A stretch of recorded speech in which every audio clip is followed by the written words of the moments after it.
Ooh, hold on. Have you wanted to make an object show that looks like this? I got some educational content for you guys. I got some educational content.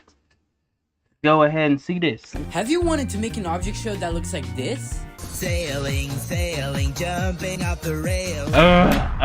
Hey, what are you doing on my boat? Or like this? You. Yes. Good thing Beach Ball isn't here. He'd break all the steps. Well then, Hey viewers, wanna know how to make an object show? Oh, you Follow say the 16-step guide by Nicholas the Animator. well, you guys are in luck because today I'm gonna show you guys how to make an object show. Look at him. Well, you guys. Look at him. Look at this child doing amazing things. I love to see this. Young people using their talents for things that are productive, beneficial, and inherently educational.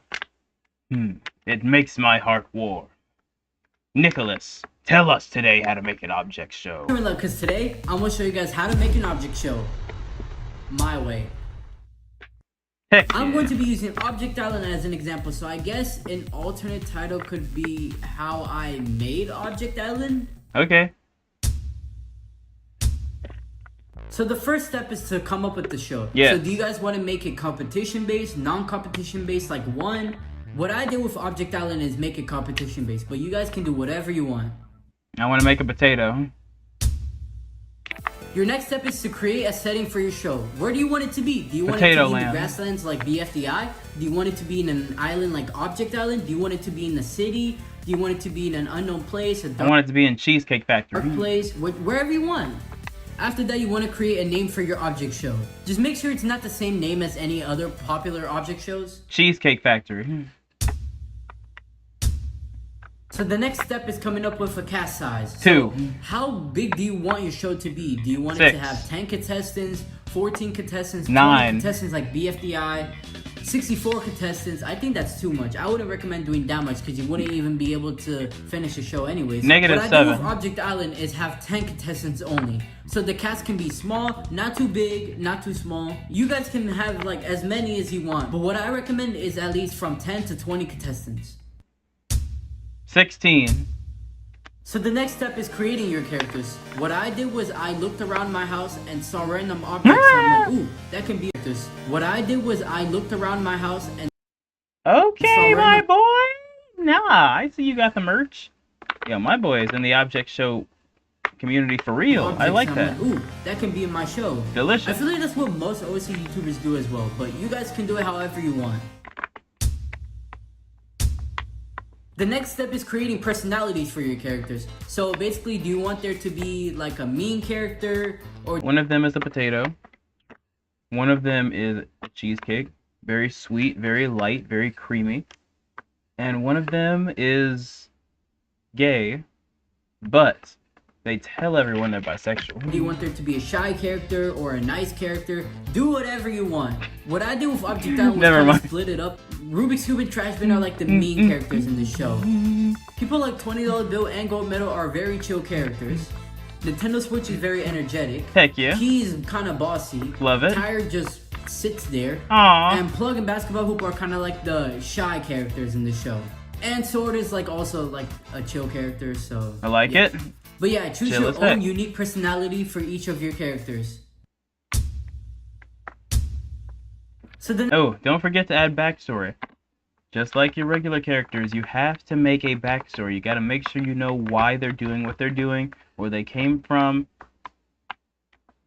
It's gonna be a little bit one-dimensional if you just give them simple traits to go off of. Give them a purpose. Any theater kid understands what I mean. Being an object show YouTuber and being a theater kid, hand in hand. next step is designing your characters. So what I did with Object Island was I had a piece of paper and you can use a pen or pencil. I would recommend pencil though, just in Hey, case you make next. mistakes. And I would design the characters, you know, as you go through, just think about what the object looks like in real life. Exactly. And then like put it in your mind and like create it as you Tired. go. But what I would recommend though is if you have an object that somebody else already has in their show, Ooh. just make sure that the design that you create is a bit different than the show itself. Nice. Just so the other object show creator or viewers in your channel to say, Oh, you're copying somebody else's design stuff? just make it different so you won't Oh, have you're any of those coming problems. After you create sketches of the characters, what you're gonna do is take a picture on your phone or whatever device you use, Look and at on the them. software you usually use, you're gonna Look at this heat right here. Rubik's Cube basketball goal, $20 bill, tire, trash bin, plug, key, Nintendo Switch, sword, gold moto, picture on your phone or This whatever device letter, you use, and on the envelope. software you Heck yeah. usually use, you're gonna create the designs of the characters using the reference of the sketches. Now, for this next step, you don't necessarily have to do this now. You could wait until Too before literal. your episode releases, but I did it around this time. So what you're gonna do next is create your own Heck intro. yeah. What I would recommend Heck using yeah. is non-copyrighted sound music because it's non-copyrighted, so it's safe. Bro, just use my music. I'm kidding. But ask me first. People have done that before, but they didn't tell me about it. If you're gonna use my stuff, then tell me. Ask me. Hey, I have my Discord. I got my Instagram. You guys can go and tell me, hey, this is here, to so I use. can watch it. I wouldn't Lisa. recommend using copyrighted music, or else you could get copyrighted and you won't be monetized if you're monetized, obviously.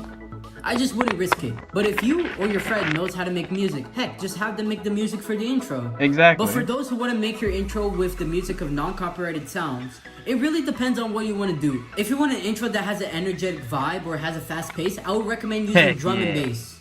But for those who want to use slow-paced music, just use lo-fi music that's not copyrighted. Drum and bass. But for those who want to use slow-paced, Slow pace. PACE. A slow pace is like this right here. This is a slow pace.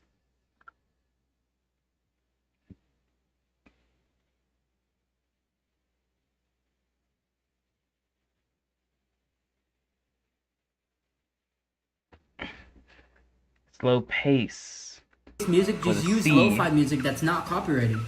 Or for those who want to be in the middle, just use dubstep or house type of music. Once you have your music, you can animate your intro however you like. Yes, you So you the got next it, step bro. is creating your script or storyboard. You got it, Harley. Go ahead. What I would recommend is create your storyboard instead of the script, because when you're getting into animating, it helps a lot better seeing all the visuals that you have in your storyboard. But for those who just want to make scripts, that's fine with me. But when you're creating your script or storyboard for the first episode, just make sure you have these key details. 1. Introducing your characters. Yes. 2. Introducing the setting of the show. Uh-huh. 3. Introducing the host. Delicious. 4. Challenge. Ooh, 5. The outro or the elimination part. scrum diddly umptious. I love that. After Voice you create your acting. script or storyboard, you're gonna want to voice act. Now, what you can do is get people to voice act in your show. You can get friends, you can hold auditions on your channel, or you could just voice act yourself. Or you can go to this website, Casting Call Club. This place right here will let you throw your project on this board, and people, voice actors, will scroll through all this bull crap. Ah, well that's nice. And then they'll do as such.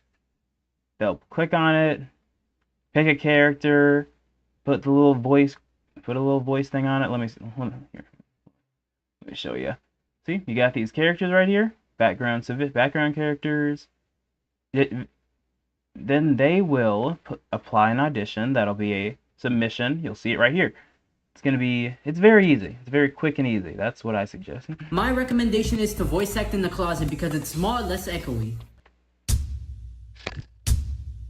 So the next step is audio editing. You can really audio edit anywhere. I would audio edit on CapCut though, because for me CapCut is like really, really helpful. But you can also edit on other stuff like Audacity, which BFDI uses. All you have to do is just time your lines right with other characters and sound effects. Designing The background. next step is designing your backgrounds. Based on what you chose your setting of the show to be, if you want it to be in the grasslands, if you want it to be in an island, if you want it to be in a city, just take reference from a real life image and design it. Delicious. What I would recommend is to create variations of that background, just so you don't use the same background for the whole episode. Exactly. And so it actually looks like your characters are moving place to place. Animation. Now your next step is animation. There are a whole bunch of softwares you can use to animate, like Adobe Animate, which BFDI and II uses. You can use FlipaClip, which I use, and other object shows like BFLH. You can use Scratch. You can use PowerPoint. I've heard that actually looks good. Or if you want to take it up to the next level, you can use stop motion. Also, you can hire animators too. You can Toon Squid. Him and his little eyes. to the next level, you can use stop motion. Also, you can hire animators I said eyes. too. You can get your friends to animate for your show. You can hold auditions to animate, or you can animate yourself. I personally animate myself, which takes a long time. Bruh. If you don't have the patience to do that, just hire animators. Yeah. Editing Now, and after you music. finish animating your whole episode, now it's time to edit it. You can use various editing softwares like CapCut, iMovie, KineMaster. I would recommend using CapCut though. If you're a FlipaClip user, export your animation to your camera roll. And from there, you can use whatever editing software. Now, all you have to do is just combine all your scenes together and then you're good. Now, for the background music, I would recommend using non-copyrighted background music. Yeah. Examples like Kevin MacLeod, I think Yo-Yo Kick Michael actually, and I don't know, other music. Just make sure everything is non-copyrighted. Again, right here. Right here. Music, voices, I got you. I sometimes you get tired of sitting in the background. So I gotta volunteer myself, okay? Hey, you're almost there. After you edit and finalize your episode, export it to your camera roll or to your files. And then it's time to make the thumbnail. Now, when creating thumbnails, I like to use key details that were in the episode, like if somebody fell yeah. or if it's a challenge, you can add that to your thumbnail. Make sure your thumbnail looks unique and stands out from the rest of your videos. So it brings your viewers more attention to watch it. Now, what I like to do with thumbnails is add numbers on the corner or on the side of the thumbnail, just so your viewers know what episode they're watching. Okay. Last thing for the thumbnail, make sure you have a bit of contrast in colors between the thumbnail, just so like it stands Very out more. nice. Very nice. Teaser. After you finish your Ooh. thumbnail, you can make a teaser if you want, or you could keep it a surprise. And your final last part is posting the episode. Make sure you share it in your community post. If you have a Twitter, just put it on Twitter or put it on Instagram or put it in your other social medias, bringing attention to your viewers that, hey, you posted an episode. Go watch it. And yeah, that's it. If you guys like this video, please subscribe and like. And I hope this really helps with you guys that want to create object shows. And I'll see you guys in the next video. Oh yeah. Thank you, Nicholas. You've enlightened us. How absolutely beautiful. You know what? Okay, guys. If you enjoyed this video, go ahead and like, subscribe, comment, share, and all the good stuff. If you want to see more, go ahead and put it in the comments. You know how it is. If you guys are not doing everything you need to do, like being in touch with your family, like being with your loved ones, like giving your people hugs, you gotta go do that. Because you are loved, you're appreciated, and you're gonna do amazing things. But you also gotta eat your vegetables, drink your water, and give your mama a hug. Take care of your people and take care of yourself. That's how you live a happy, fulfilling life, okay? You got this. And do not be like Toad, who just wastes all of his time changing the weather. I digress. My friends, keep it up. Happy holidays, and you got this. It's New Year's Eve, so please, please, don't be a stranger. Delta's out. Peace.